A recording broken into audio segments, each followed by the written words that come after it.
It is Dental Health Month. Can't wait to talk to the kids today and tell them how to take care of their teeth. It's going to be a good day. I am ready. I am ready. Welcome, Ridge Road. I am glad to be back. Hello, Mrs. Bailey. Another productive year, I assume? Look at that nice sign. That's a good-looking sign. Hey, everybody in the office. It's a little slow today. Usually they come right out and get me. Well, maybe it's because of COVID. I don't know. Wait. I don't see anybody. Where is everyone? How am I supposed to do this if I can't get inside the building? All right, think, Dr. Baker, think. How am I supposed to get inside? How am I supposed to teach the kids about their teeth? Maybe if I go home, I'll be able to put something in the computer. All right, so now I'm home, and I gotta hurry up fast because these kids are expecting me to talk about their teeth. What can I do to get into the computer? Siri. Hey, Siri. How do I do It's Learning? Okay, I found this on the web for how do I do It's Learning. Check it out. I'm checking it out, Siri, but that doesn't look too easy. It'd be easier if you just put me in the computer. Hey, Siri, put me in the computer.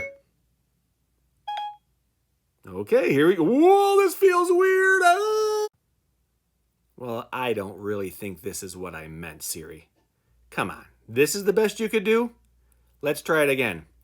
Hey, Siri, put me in the computer normal. All right, Siri, there's nothing normal about this. I look like a cartoon character now. One last try. Hey, Siri, why don't you try to put me in the computer so I look like I usually do? Well, at least I look normal. Hey, kids. Welcome to Dental Health Month. This is the weirdest year ever, as you can see, but I'm doing the best that I can. So, let's get started talking about taking care of your teeth. Let's go, Ridge Road. See what we can learn. So let's start talking about teeth. First, I want to show you some animals and their teeth. Take a look at Mr. Turtle here. He doesn't have many teeth like humans, does he? He's got just a couple up front, but he uses them exactly the same as you or I. He chooses food with them. Mr. Turtle has to defend himself from bigger animals, so he'll use them to bite something if it was attacking him, and he uses them to communicate. Now, to us, he looks like he's smiling, but he might be defending himself or maybe their babies from some other animal. Now let's look at little Mr. Monkey here. Does he look happy or sad? How can you tell?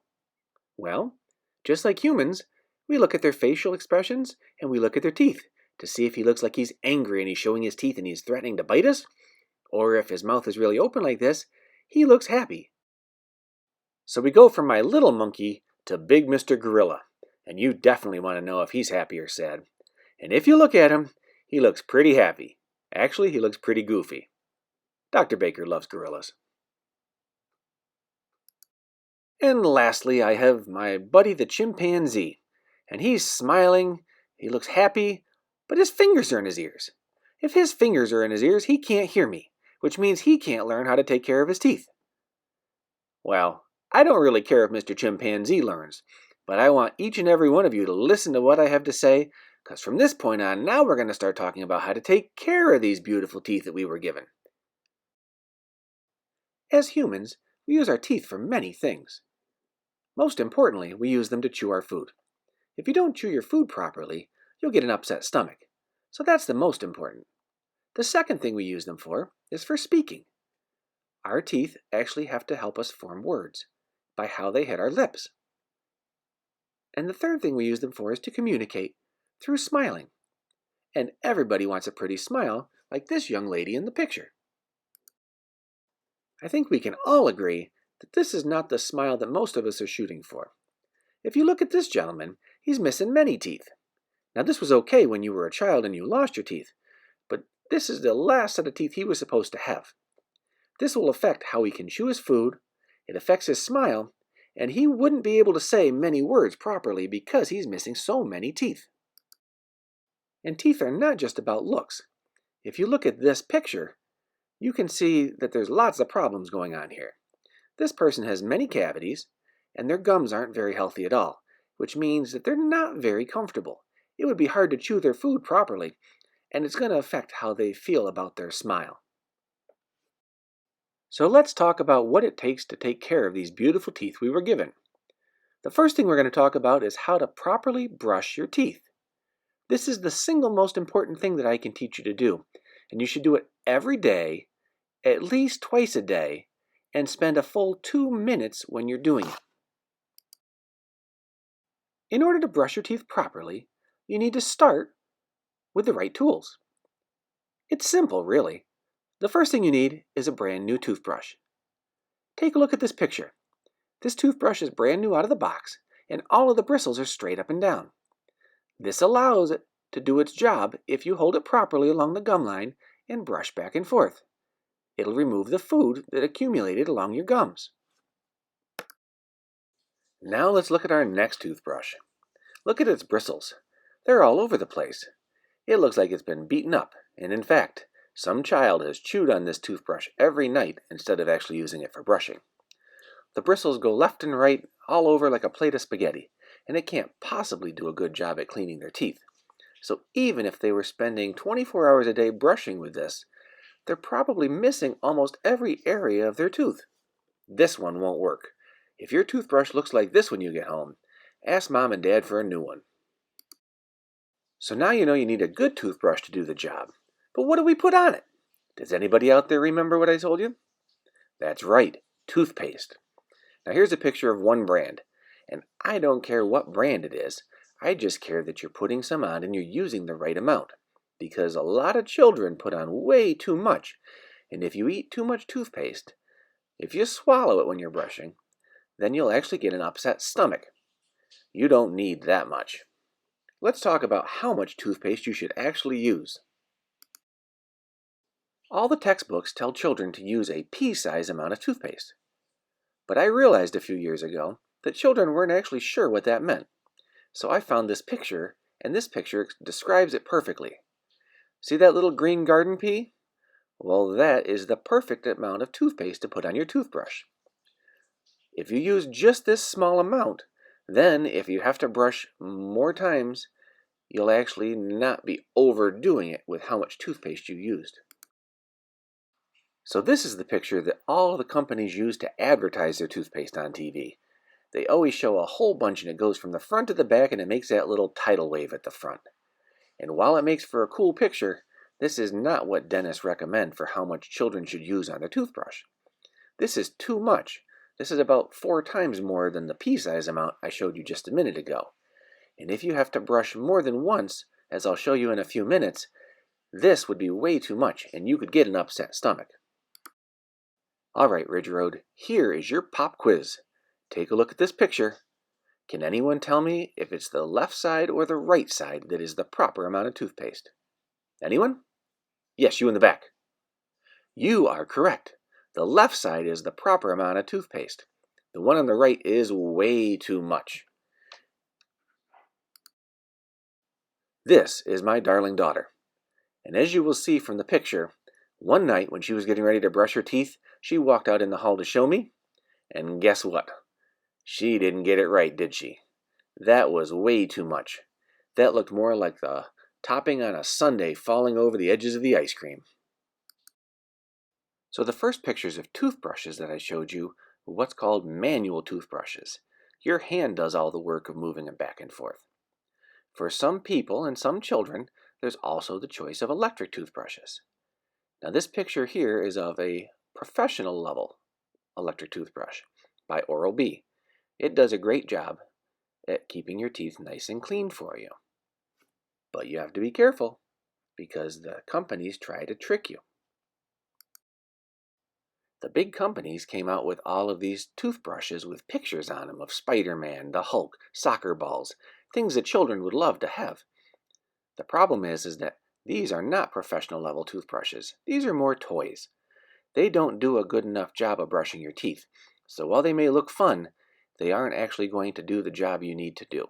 So I would stick with either the manual toothbrush or the professional grade electric one.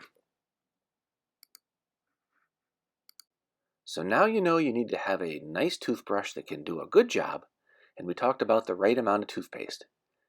This picture shows what that can do for you. See how the little bristles go up and down sort of like the tops of mountains? Well, that's where they're coming into contact with teeth. So if you have a good toothbrush and you're using it correctly along the gum line, it'll brush your teeth well and it'll get all the food off so your gums can stay nice and healthy and so you don't get any cavities. This brings us to my famous Oreo cookie experiment. So, if you have a new toothbrush and you're using the right amount of toothpaste for the right amount of time, which if you remember was 2 minutes, I want to prove to you that sometimes if you got your teeth too dirty, 2 minutes isn't enough. So take a look at this picture. I chewed 2 Oreo cookies and just swallowed them down. I didn't rinse or anything afterwards. This is what it looks like and it's stuck everywhere. So the first thing that I did is I brushed my teeth for 2 minutes. Let's see what the results were. All right, kiddos, what do you think? Did I get them all clean? No, I still see a lot of cookie in there. So, after a dentist brushing his teeth for 2 minutes, they're still dirty. This proves that sometimes 2 minutes isn't enough. If you get your teeth more dirty, you've got to brush them a lot longer. So, I set my timer and reapplied my toothpaste and brushed for 2 more minutes. Let's see what the results were. Well, I don't know about you, but I still see some cookie in there. So now I've brushed for 4 minutes and they're still dirty. How many of you brush for 4 minutes? I bet not many. So, I reapplied toothpaste one more time and brushed my teeth for another time to see if I could get them clean. Let's see if 6 minutes was enough time. Aha! The cookie is now gone. So, it took 6 minutes of brushing my teeth really well to get all the cookie out from just eating 2 cookies. They were delicious, so it was worth it. But still, that proves that sometimes you need to brush your teeth more than once, and you have to look in the mirror to make sure you got it all. And I would recommend that you have mom or dad check to make sure that they're clean before you go to bed, so that you don't go to bed with dirty teeth. So in the Oreo cookie experiment, you could actually see the cookie on my teeth and tell that they were dirty. But sometimes we can't. If you look at this picture, these teeth are pink. Why are they pink, you say? Well, dentists have this special stuff called disclosing solution, and you put it in your mouth, a couple drops under your tongue, and swish it around, and the pink liquid will actually stick to anything that is sticky on your teeth that could cause a cavity. As you can see in this young child, it's everywhere. But after a cleaning, all of the pink stuff comes off, and you can see that the teeth are actually bright white underneath and look nice now. This is good. That means that we can help keep things clean, but you have to come to the dentist to make sure that any places you're missing at home, we can clean for you so they don't turn into cavities like my next picture. So if you look at these teeth, the little yellow spots right up along the gum line, those are cavities. And this poor child has them all over the place, in between the teeth and up along the gum line. Obviously, they didn't come to Dr. Baker's lecture on how to keep your teeth clean. But I know you all have, so you'll do a better job for me. So let's talk about the next topic. We're going to talk about flossing. And as you can see my buddy's the lion here, flossing is when you use a string, or your friend's tail, to clean in between your teeth. And flossing, although it seems trivial, is actually in some cases more important than the brushing. And this is the step that most people skip, especially adults. So flossing comes as a string. That's all it is a string, a specially coated string that you can use to clean in between your teeth. You could brush 24 hours a day and still get cavities in between your teeth, because in between the teeth is where a lot of food hides. So, there is either this type, which comes in a little container, that is string you wrap around your fingers, or there's another version, such as these 2 examples, which is more like floss on a stick. I really don't care at your age which one you're using, as long as you're doing it every single day. My rule is, if you ate that day, you should floss that day. And most people skip it, but it comes back to get you. So this picture demonstrates a flossing technique. You wrap the thread around your fingers on each side, and then you go in between your teeth and up towards the gums, and then you actually have to curve it around the teeth to get any food out and to help keep the gums healthy. If you look in this picture, the model's teeth are beautiful and the gums look very healthy. Unlike my next picture.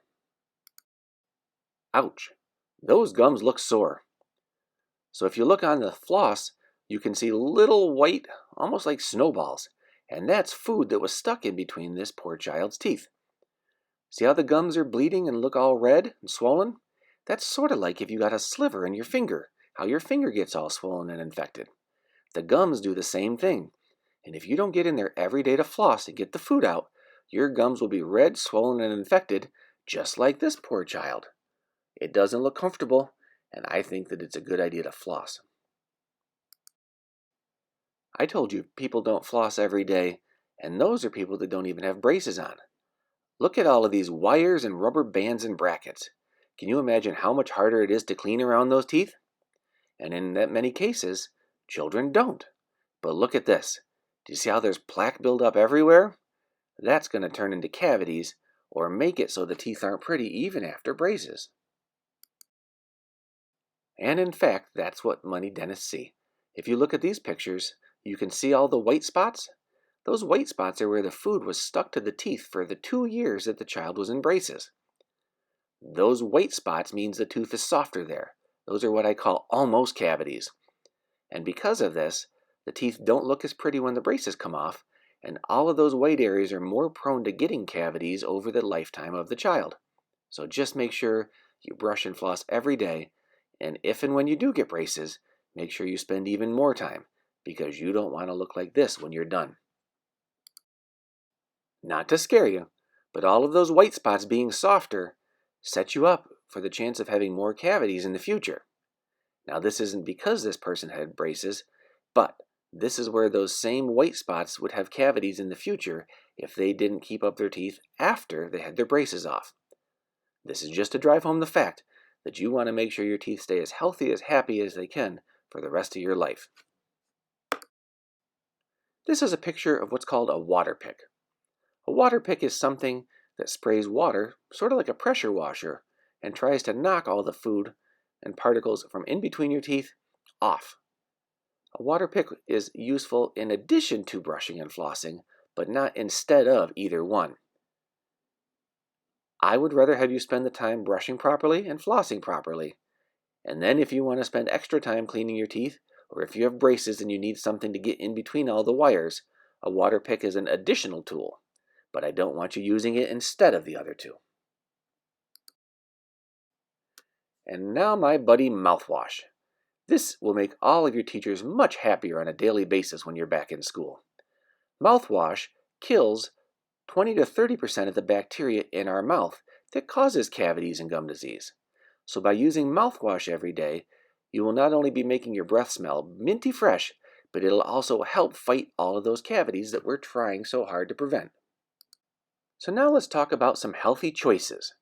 By healthy choices, I mean a good, healthy diet, not only for your teeth, but for your body. If you look at this picture, we're looking at fresh fruit. Fresh fruit like grapes and strawberries don't stick to your teeth when you eat them, which means they have less chance of causing cavities. They're also very healthy for your body, and they can help you grow big and strong. Another important food group is vegetables. While this picture doesn't look as yummy as the last one to many of you, vegetables are very good for your body. They provide a lot of vitamins and minerals that you need to grow strong. And also, there's nothing sticky in vegetables, so you can eat them and you don't have to worry about them hurting your teeth. And now let's talk about candy. Although this picture looks yummy to everybody in the audience, including Dr. Baker, I know that the things in this picture are sticky and sweet, and those are two things that'll cause cavities. So if you're going to eat candy, especially on holidays like Halloween, just make sure that you brush and floss and keep your teeth clean afterwards so that the candy doesn't sit on those teeth for too long and starts cavities forming. And remember, some candy is more sticky and worse for your teeth than others. This is a picture of Sour Patch Kids. The part that makes them sour is actually an acid. It has been measured to be almost as strong as battery acid, and that's something you don't want on your fingers, and you especially don't want it in your mouth and on your teeth. The stronger the acid, the more chance it's going to have of causing cavities and softening those teeth we're working so hard to keep. Just as there's healthy choices in the food world, there's also good and bad choices in what we drink. Water is a dentist's #1 friend because there's nothing in it that could become a cavity. This is a picture of healthy orange juice. Naturally occurring drinks such as orange juice and fruit juices are good for your body and good for your teeth. Soda is not a healthy choice for children. There is no nutritional value in soda that children need to help grow big and strong. Soda typically has a lot of sugar in it to make it taste good, and all of that bubbly is what's called carbonic acid, and any acid, as I've talked about before, is not a healthy friend for your teeth. Soda comes in sugar and sugar-free brands, although don't let either one of them trick you. Even if it doesn't have sugar in it, that soda isn't good for you. In fact, all of the diet sodas that have 0 calories in them are actually more acidic than the ones with sugar in them. So be careful. And just like I told you earlier, the dentist's best friend is water. So you would think that any water is good for you to drink, right? Well, you have to be careful because all of these advertisers are tricky. Take this picture, for example, called Fruit 2O. It's water that tastes like different fruits. So you would think it's healthy, right? Well, they actually add acid to the water to make it taste like the different fruit groups. So, even though it is water, you have to be careful because sometimes it's just as acidic as the soda that I told you was very bad for your teeth. There's also many sports drinks on the market. And if you look at this picture, Gatorade is #1. Gatorade was developed for the Florida football team for the big college players to replenish all the nutrients that they lost playing football in the hot Florida sun. Gatorade works well for those big guys, but as far as children, Gatorade doesn't have anything that you need to grow. If you're playing sports, I recommend taking water with you because water is what your body needs. When you get older, you can consider Gatorade, but there's lots of sugars and salts in there that are not healthy for your teeth. So let's talk about going to the dentist. What does the dentist do? Well, in addition to cleaning your teeth and making sure that we get everything off that you missed, we also do things such as taking x-rays like we're doing on this little girl here. We take x-rays, which are a picture, and the picture shows us the inside of your teeth and in between them so we can look for cavities. We also take x-rays called panoramics, which is what this little girl is getting. The panoramic x-ray wraps around your head and takes a picture of not only the teeth that you have in your mouth, but the teeth that you're supposed to be getting as you get to be an adult. However, some children don't get all of their teeth, and this x-ray helps us plan for the future in case you'll be missing some. X-rays are important for this reason right here. See this tooth? See that tiny little brown hole? You wouldn't think there's anything in there, would you? Well, this is a cavity underneath the surface of the tooth that's hiding at the bottom of those grooves. And in my next picture, it'll show you how something so small can actually be a big problem underneath that we can't see without an x-ray. So this is the exact same tooth as the last picture. That little brown spot opened up to a huge cavity underneath. And as the bigger the cavity gets, it actually gets painful and can cause problems for you. So as a dentist, we want to find cavities when they're small. Nobody wants a cavity, but if you have to have one, I can fix it when it's small, and it can help you keep your tooth for the rest of your life. This tooth here with such a big cavity can turn into a problem over time. And a lot of what a dentist does is called prevention. What that means is stop something before it happens. So I showed you the last picture with those deep grooves that turned into a cavity. Well, we can prevent that. If you look at this picture, the one on the left has all of these deep grooves in it, sort of like the cracks in a driveway. And what do you do to your driveway cracks? You seal them. So that's what a sealant does. If you look at the picture on the right, all of those grooves are missing. Well, we put a plastic coating in all of those grooves to help prevent food and bacteria from getting down in there and causing a cavity in the first place. What a genius idea! And the last thing that I want to talk about is mouth guards. So if you look at this picture, my son is wearing a mouth guard. This one specifically is for lacrosse, or it could also be for football. It has that little plastic strap coming out the front, and that's so it can attach to a helmet. Many mouthguards don't have the strap, so if you're playing soccer or baseball, or any of those other sports, you can wear a mouthguard without a strap. But the most important thing is to wear one, because many times sports that you don't think have contact in them can still cause you to have a bad day with your teeth. This is exactly what I was talking about. Ouch, that looks like that hurts. So this was a child playing softball, and they were playing outfield, and a ball got hit to them, and the sun was in their eyes. And instead of putting their glove in the right place to catch the ball, they caught the ball with their mouth and broke their front teeth. As you can imagine, this is a bad day for the child, a bad day for their parents, and does that look comfortable? No. If they were wearing a mouth guard, their lip would have gotten bumped, but their tooth probably wouldn't have broken, and they would have been okay to keep playing. So just remember, kids, brush, floss, and Ridge Road rocks.